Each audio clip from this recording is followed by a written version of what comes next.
Nucleic acid के बारे में आज हम जानेंगे कि क्या होता है न्यूक्लिक एसिड। नाम से ही जाहिर है, न्यूक्लिक एसिड यानी ऐसा एसिड जो न्यूक्लियस में रहता है उसको हम कहेंगे न्यूक्लिक एसिड। केंद्रक अम्ल, हिंदी में हम इसे कहेंगे केंद्रक अम्ल, यानी केंद्रक के अंदर जो अम्ल पाया जाता है उस अम्ल को हम कहेंगे न्यूक्लिक अम्ल। आप जानते हैं कि जीवों का शरीर सेल का बना है, कोशिकाओं का बना हुआ है। जीवों के शरीर की रचना कोशिका से हुई है और यूकैरियोटिक कोशिका के अंदर केंद्रक भी पाए जाते हैं। अब इस केंद्रक के अंदर क्रोमोसोम होता है।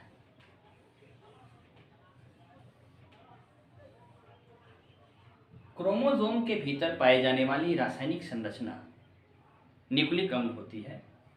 यह जो है यह एक लंबी कड़ी का पॉलीमर होता है, यानी एक तरह का पॉलीमर है। पॉलीमर का मतलब मोनोमर से जोड़ जोड़ के बनी हुई इकाई को हम कहेंगे। जैसे मान लीजिए कि यह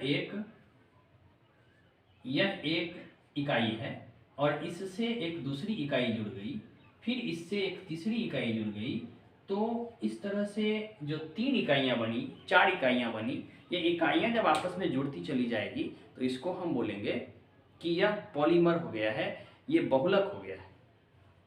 तो एकलक को जोड़ के बनता है बहुलक, मोनोमर को जोड़ के बनता है पॉलीमर। तो न्यूक्लिक अम्ल जो है वह न्यूक्लिक अम्ल एक अणु की लंबी श्रृंखला है, एक कड़ियाँ आपस में जुड़ी हुई है।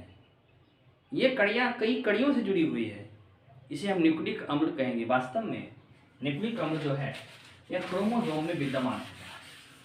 तो चलिए आज हम देखते हैं इसको, ये है क्या, इसके बारे में अध्ययन करेंगे। क्रोमोसोम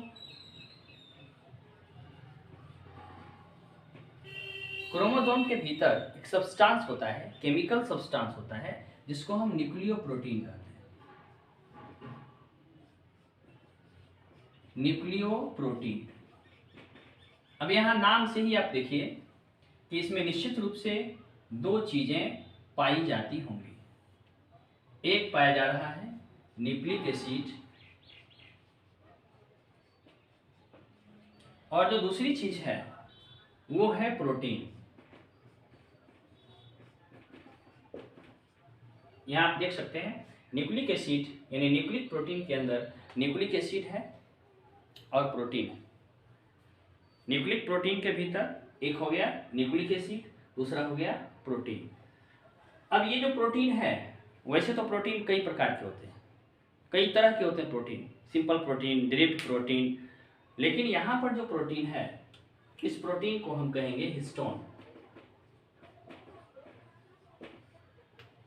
ये याद रखना है, प्रोटीन जो न्यूक्लिक प्रोटीन है जो क्रोमोसोम के अंदर पाया जाता है, जो न्यूक्लिक एसिड के साथ विद्यमान रहता है, उसको हम कहते हैं हिस्टोन। इस प्रोटीन का नाम है हिस्टोन। अब चलते हैं न्यूक्लिक अम्ल के विषय में। न्यूक्लिक एसिड के अंदर 2 चीजें होती है, एक डीएनए और दूसरा आरएनए। डीएनए का मतलब हो गया डीऑक्सीराइबोन्यूक्लिक एसिड और आरएनए का मतलब हो गया राइबोस न्यूक्लिक एसिड। तो चलिए, डीएनए में 3 महत्वपूर्ण अवयव होते हैं, 3 महत्वपूर्ण घटक होते हैं, प्रमुख घटक होते हैं। इसमें से जो सबसे पहला घटक है डीएनए के अंदर, ये है शर्करा यानी स्टार्च। दूसरा जो घटक है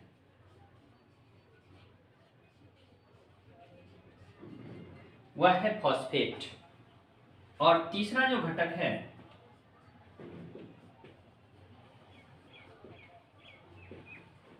वह है नाइट्रोजीनियस बेस, अर्थात नाइट्रोजनी क्षार। इसको हम लिख देंगे नाइट्रोजनी क्षार।